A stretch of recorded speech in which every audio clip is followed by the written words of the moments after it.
The office smelled like cigarette smoke and old coffee when Deputy Roy Adkins walked in that Monday morning and found the sheriff's chair empty. This was not unusual. Sheriff Harlan Price was known to drive the county roads before sunrise, a habit he had kept since his first term in office, and his deputies had learned not to expect him before 8.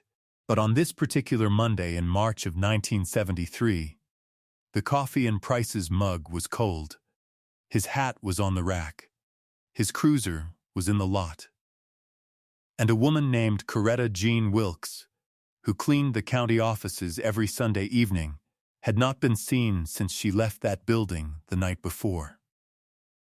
What happened in those dark hours between Sunday night and Monday morning in Delwood, Mississippi would haunt this town for the next 50 years.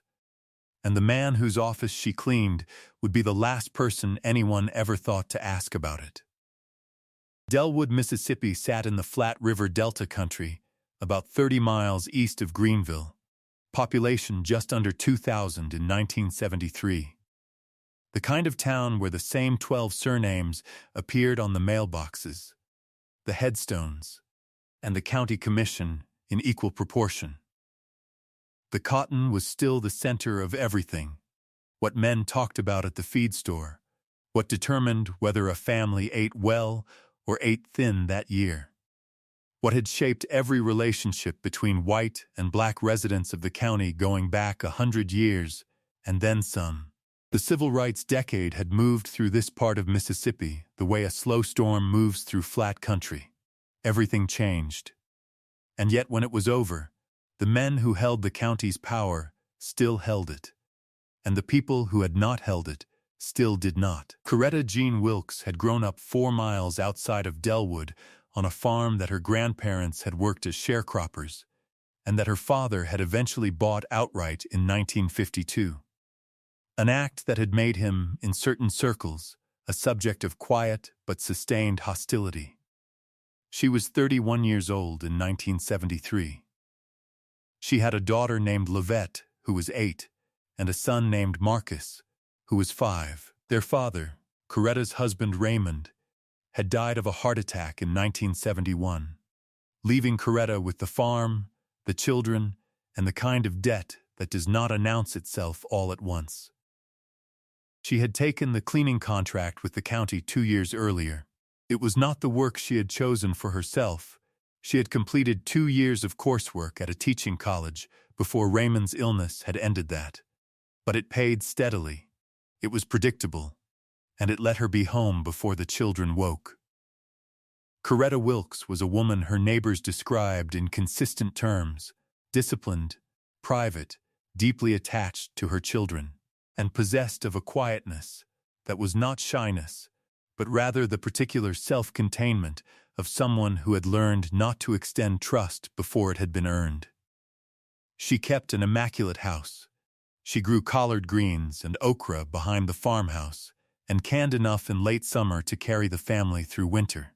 She read to Livette and Marcus every night from a set of encyclopedias she had bought on installment from a traveling salesman. She had told her neighbor, a woman named Hattie Beaumont, that she was saving to go back and finish her teaching certificate. She wanted to teach 3rd grade. She had been saying this with complete seriousness since she was 19 years old. On Sunday evening, March 18, 1973, Coretta left her farm at 5 o'clock. She told Hattie Beaumont, who was watching the children, that she expected to be done at the county offices by 8 and home well before 9. She drove her 1965 Ford pickup, green, with a bent antenna her son Marcus had managed to damage the previous summer. Hattie watched the truck pull out of the drive. Coretta Wilkes never came home. By 10 o'clock that Sunday night, Hattie Beaumont had put the children to bed and was watching the clock. By 11, she had called Coretta's brother, a man named Everett, who lived in Greenville. By midnight, Everett was driving to Delwood. At 1 in the morning, the two of them drove to the county offices and found Coretta's truck parked in its usual spot along the side of the building. The building was dark and locked. No one answered when they knocked. Everett Wilkes called the county sheriff's office from a payphone on the main road. The deputy who answered told him that there was likely an innocent explanation, that Coretta had probably gotten a ride somewhere, that they could come in the morning and file a report. The following morning, when the sheriff's office opened, Coretta's truck was still in the same spot where it had been the night before. The interior was undisturbed.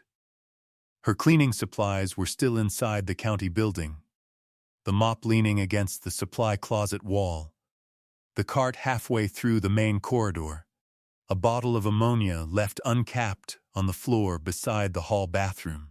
Whatever had interrupted Coretta Wilkes had interrupted her in the middle of her work. Sheriff Harlan Price was the one who took the missing persons report. He was 46 years old, in his second term, broadly liked in the white community, and regarded with a wariness he had never given any public indication of noticing in the black community. He shook Everett Wilkes' hand. He listened carefully. He assured Everett that every resource of the county sheriff's department would be applied to finding his sister. For 9 days, investigators from the sheriff's department conducted what the Delwood Courier described as an extensive search. They canvassed the roads between the county offices and the Wilkes farm. They interviewed several people in Coretta's life. They found no witnesses and no physical evidence suggesting what had happened to her. On the 10th day, Coretta Jean Wilkes was found. She was in a drainage ditch off a farm road 4 miles east of Delwood, partially concealed by a stand of cattails, in water that had hidden most of what the investigation would need. The cause of death was later determined to be blunt force trauma. She had been there since approximately the night she disappeared. The Delwood County Sheriff's Office opened a homicide investigation. Harlan Price stood at the scene and shook his head slowly, and said to the deputy standing next to him that this was the worst thing he had seen in 20 years of law enforcement. He assigned 2 deputies to the case full-time. Those deputies interviewed 43 people over the following 6 weeks.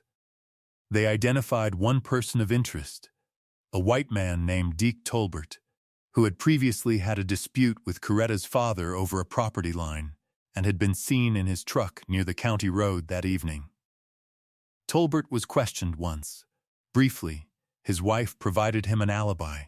The matter was noted in the case file and not pursued further. By the end of the summer, the active investigation had concluded with no arrest, no named suspect, and no public accounting of where the case stood, or where it was going. Everett Wilkes drove to the county offices and asked to speak with Sheriff Price directly. Price was not available. He was never available when Everett came. Over the following year, Everett submitted 3 written requests for an update on his sister's case. He received 2 form letters and 1 phone call from a deputy who told him there were no new developments, but that the case remained open. It remained open in the way that certain things remain open in certain counties in the Deep South in 1973, which is to say that it was recorded as open and treated as finished. Detective Marilou Saucier was not born in Delwood. She had grown up in Jackson, the daughter of a civil rights attorney who had spent 2 decades filing suits in federal courts on behalf of people in counties not unlike this one. She joined the Mississippi Bureau of Investigation in 1998 and moved to the Cold Case Division in 2009. She was 52 years old in 2019 when the Wilkes file crossed her desk as part of a federally funded initiative to review unsolved homicides from the pre-DNA era in Mississippi counties, with documented histories of racially biased law enforcement. The Delwood County case met that criterion. Saucier read the original case file in one sitting. She would later describe it as one of the most inadequate investigative records she had encountered in 20 years of cold case work, not because the paperwork was disorganized, but because of what was not in it. 43 people interviewed. not one of them appearing to have been asked where Harlan Price was on the evening of March 18, 1973. "You read enough of these files," she said in a 2023 interview with Mississippi Public Broadcasting. "And you learn to look for the shape of what's missing. The gaps in a file are sometimes more telling than what's in it." Nobody asked the sheriff. In a case involving a victim found on county property, with county keys, with county access, nobody asked the sheriff. By 2011, Harlan Price had been dead for 6 years. He had served 3 more terms after 1973, retired in 1993, and died of a stroke in 2005 at the age of 78.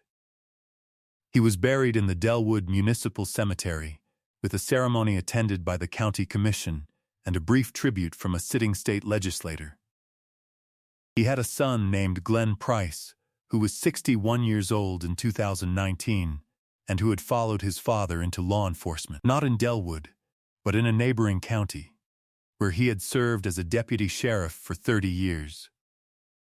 Every case on this channel begins with weeks of research, verifying records, finding witnesses, following the trails that investigators either couldn't see or chose not to follow.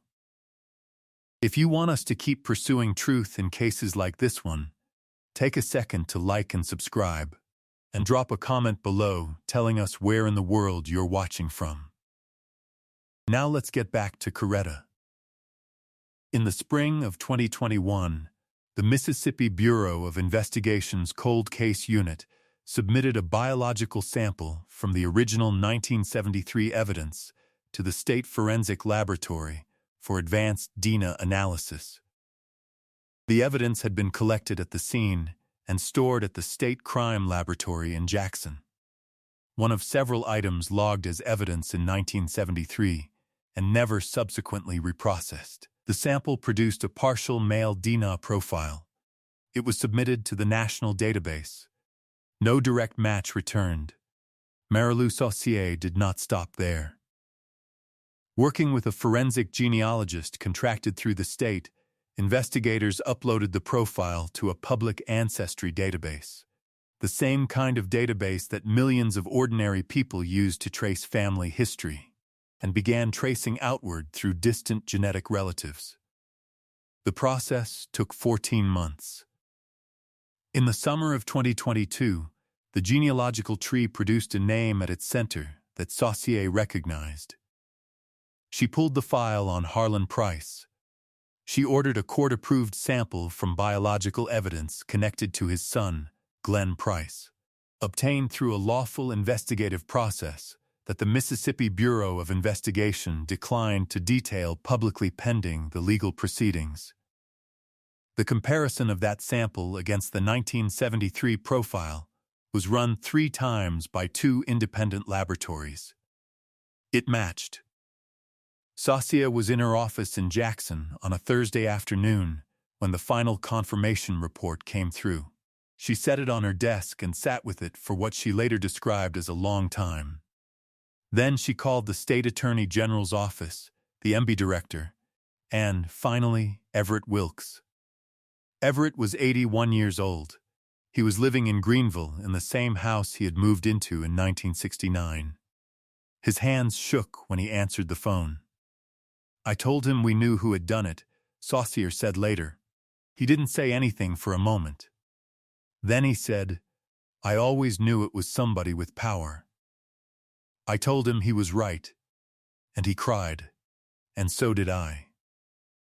The investigation now shifted to build a prosecutable case around a perpetrator who had been dead for 17 years.